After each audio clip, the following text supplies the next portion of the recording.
압도적인 전력으로 38선을 돌파한 북한의 2사단은 Su-76 자주포를 앞세우고 5번 국도를 따라 남하합니다. 국군 6사단 7연대 병력은 북한군을 막기 위해 저항해보지만 결국 춘천으로 후퇴하게 됩니다.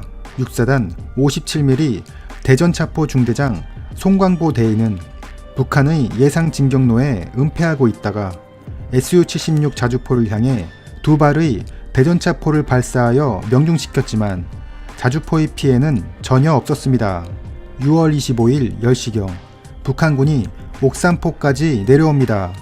당시 이곳에는 국군 16포병대대의 포 2문이 배치되어 있었습니다. 12시경 대대장은 포대에 사격명령을 내렸고 넓은 개활지에 모여있던 북한군은 불시의 공격을 받게 됩니다. 북한군은 많은 시체를 남겨두고 급하게 후방으로 철수했으며 7연대 1대대는 진해리까지 전선을 회복하게 됩니다. 하지만 우두산 관축소에서 전투 추이를 지켜보던 연대장은 1대대를 다시 원래의 방어 진지로 철수시킵니다.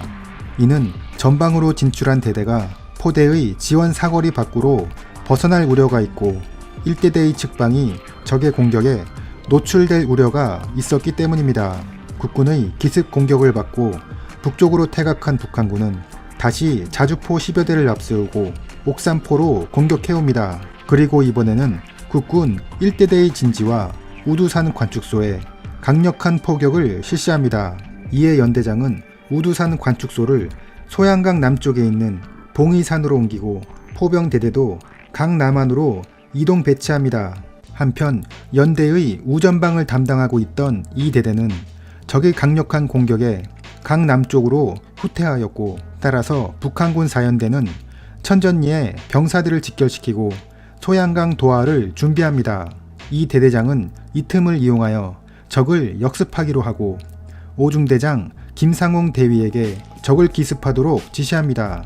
김상홍 대위는 30명의 병력을 이끌고 강을 도하하여 적진으로 침투했으며 소총과 수류탄으로 기습공격을 실시해 적을 혼란에 빠뜨렸습니다. 이후 오중대원은 전원 무사히 돌아왔습니다. 6월 25일 19시 북한군 2사단 6연대는 소양강 도하에 실패하자 17연대의 지원을 받아 합동 공격을 계획합니다. 북한군은 5번 국도를 따라 내려와 가래모기의 보리밭에서 도하를 시도합니다. 여기에 7연대 1대대와 포병대대는 그들을 향해 집중 공격을 실시합니다. 북한군들은 이번에도 개발지에 밀집해 있었기 때문에 엄폐할 곳을 찾지 못하고 쓰러져 갔습니다. 일부 북한군들은 도주하다가 북한강에 빠져 죽는 경우까지 발생합니다. 다음 날인 6월 26일 05시 병력이 부족했던 7연대에 지원 병력이 도착합니다. 그들은 6사단의 예비연대인 19연대로 원주에서 기차를 타고 출발하여 청량리를 경유해 춘천에 온 것입니다. 19연대 2대대는 7연대 1대대를 도와 우두산에 배치됐습니다. 6월 26일 08시 지원 병력이 도착하자 1대대장 김용배 소령은 대대에 공격 명령을 하달합니다. 1대대는 옥산포로 진격했으며 19연대 2대대는 측방을 엄호했습니다. 그리고 포병대대는 옥산포 일대에 포격 지원을 실시합니다. 옥산포에 직결해 있던 북한군 1개 대대 규모는 기습 공격을 받아 대부분 사살당했고 나머지 병력은 후방으로 도주했습니다. 그날 오후 13시경 북한군은 다시 반격해옵니다. 국군 1대대는 자주포를 앞세우고 오는 적과 약 1시간 정도 교전했지만 결국 밀려 원래의 164 고지로 복귀합니다. 봉이산에서 전황을 지켜보던 사단장 김종호 대령은 적의 전투력이 매우 강하고 증원 병력이 곧 도착하여 적의 규모가 더욱 커질 것이라는 정보를 입수합니다.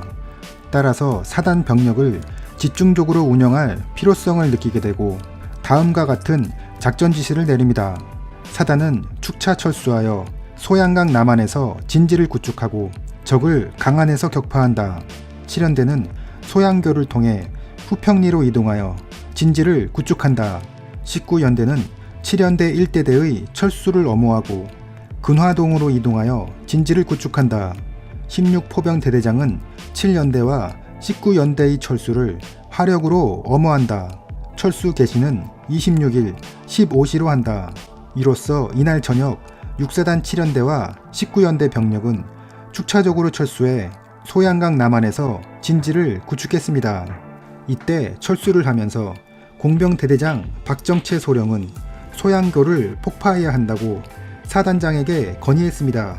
하지만 사단장은 이 폭파 건의를 거부합니다. 당시 사단장은 다른 전선에서의 상황이 어떤지 전혀 알지 못하는 상황에서 아군이 다시 북으로 진격할 때 소양교가 꼭 필요하다는 이유에서였습니다. 따라서 다리를 폭파하지 않고 트럭 4대를 이용해 장애물을 설치하고 철수합니다. 이 결정은 결국 북한군의 남하를 수월하게 했다는 점에서 춘천 전투의 아쉬운 점으로 남게 됩니다. 다음 날인 6월 27일 05시 북한군은 소양강을 도하하기 위해 총공세를 실시합니다. 1시간 동안 소양강 남한과 춘천 시내에 집중 포격을 실시한 북한군의 대규모 병력은 많은 사상자가 발생함에도 불구하고 계속하여 도하를 시도합니다. 이에 김종호 사단장은 홍천에서 제2의 방어선을 구축하기로 결심합니다. 따라서 6월 27일 10시부터 우선 19연대를 철수시켰으며 남아있는 7연대는 19연대가 철수할 때까지 춘천을 사수하도록 합니다. 19연대가 철수하면서 아군의 방어병력이 줄어들자 북한군은 일제히 도하를 시작합니다.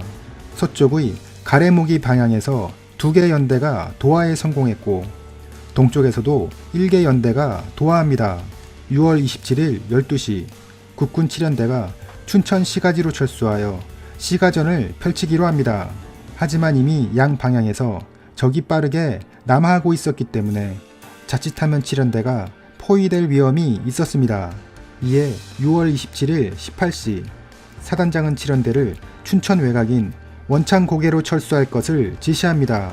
원창고개는 춘천과 홍천을 잇는 5번 국도가 통과하는 곳으로 방어하기에 좋은 지형을 갖고 있었습니다. 다음 날인 6월 28일 10시 북한군은 7연대가 주둔한 원창고개에 대대적인 공격을 실시합니다. 북한군 주력 부대는 5번 국도를 따라 자주포를 앞세워 7연대의 정면을 공격하고 나머지 병력은 서쪽의 금병산과 동쪽의 대룡산을 이용해 양쪽에서 압박해 들어갑니다. 북한의 협공에 보급선이 끊길 우려가 있던 7연대는 결국 홍천으로 철수하기로 하고 마지막으로 이 대대를 남겨 연대의 철수를 엄호하도록 합니다. 이 대대는 북한군을 최대한 끌어들여 근접전을 실시하며 그들을 저지합니다. 공격에 어려움을 겪던 북한군은 결국 위장 전술을 사용하기로 합니다. 북한군이 백기를 들고 투항하는 척하면서 국군 2대대에 접근했고 갑자기 기습 공격을 실시해 양측은 백병전까지 치르게 됩니다. 이 대대는 이 공격을 가까스로 격퇴하여 연대가 철수할 수 있도록 시간을 확보합니다. 6월 28일 13시 이 대대가 원창고개에서 마지막으로 철수하게 되면서 치열했던 춘천 전투는 막을 내리게 됩니다. 6사단 7연대는 춘천과 가평을 점령한 후 신속하게 서울 동남쪽으로 이동하려는 북한군 2사단의 공격을 저지함으로써 결과적으로는 북한군의 작전 계획에 상당한 차질을 가져오게 했으며 이는 개전 1년 전부터 적의 공격을 예상하고 방어태세에 만전을 기해온 7연대의 유비무한 정신에 기인한 것입니다. 이상으로 한국전쟁 춘천 전투였습니다.